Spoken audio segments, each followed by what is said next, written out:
I'm Cormac O'Malley, son of General Ernie O'Malley. Welcome to Ernie's Journey. This is a series where I share with you stories during the Irish War of Independence and the Civil War.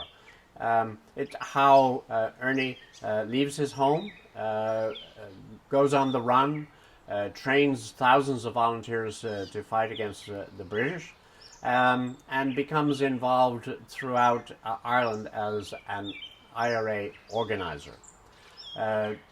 During this period, he rises from a low level to become a general at age 23, at one of the highest levels in the IRA. We also sort of see how he's imprisoned, tortured, and captured. And part of how he tells this story, how we're able to tell this story, is through his own writings, both in On Another Man's Wound and The Singing Flame. Welcome back to episode 8 of Ernie's Journey. Now we're in September 1920, and raising the stakes, Mallow's Regimental headquarters. So we're telling the story of how the IRA attacked the Mallow headquarters in County Cork. The setting, generally, what's going on here is there's been a lot of activity around Ireland on the IRA, and here we have an incident of cooperation between Liam Lynch, who is the officer commanding the 2nd Cork Brigade, and Ernie O'Malley, who is an organizer in Tipperary. And he comes across the border to help Liam Lynch. It's interesting because, in fact, Liam Lynch and Ernie O'Malley become the number 1 and number 2 2 years later in the Civil War, where Liam Lynch is the commander-in-chief of the IRA at that time. So the setting here is they come up with a new strategy. We don't attack an RIC barracks. We're going to take on the dramatic incident of a regimental headquarters. And this regimental headquarters is unusual in that it's a cavalry group, and it's also in a garrison town of Mallow. A garrison town suggests that there's a lot of affiliations between the local townspeople and the British establishment. There would be courthouses, there would be policemen, here's a regimental headquarters, and all of the suppliers' relationship with that headquarters makes it a garrison town, as distinguished from smaller towns or villages where the IRA and the locals have an empathy with the IRA. So the best way to describe what's happening is actually reading from On Another Man's Wound. But the setting is that the night before, on September 27, 1920, the local IRA group come into the town quietly. They take up their positions. They know that the cavalry go out at 7:30 in the morning, and so they want to be ready and in anticipation of this fact.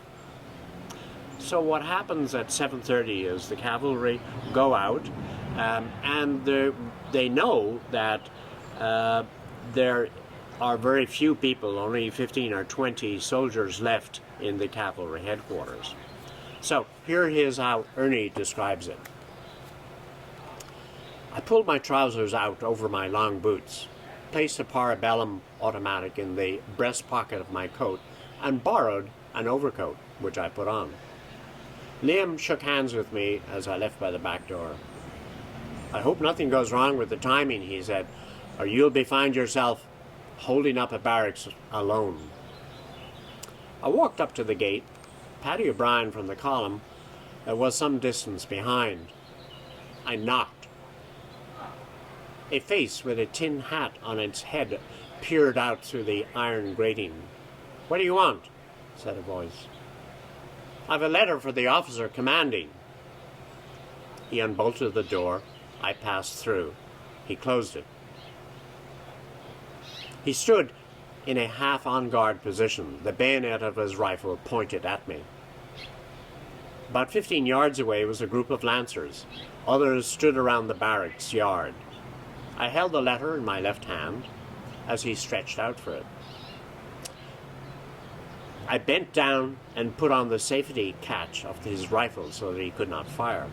I snatched the rifle from his hand, slipped the safety catch, and shouted, "Put up your hands."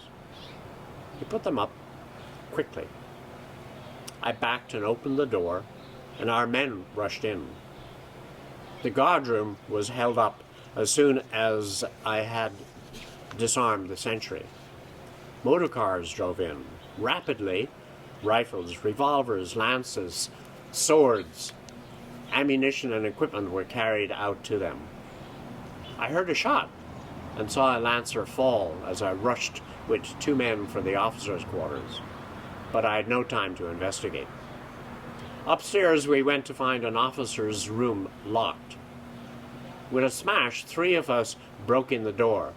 Inside was a soldier, the officer's orderly. We searched the papers but did not find many. Later, we discovered a large tin box filled, but it was too heavy for us to carry. I sent down for 2 more men. On the officer's desk was an unfinished letter. Mallow is a very quiet town. Nothing ever happens here. And so, there we have a story, great success for the IRA, audacious, attacking a regimental headquarters and coming off with significantly more ammunition. They called it stuff, for their campaign, compared to what they would have had they got 6 or 7 or more RIC barracks. Now, the stakes were big because you're attacking a regimental barracks.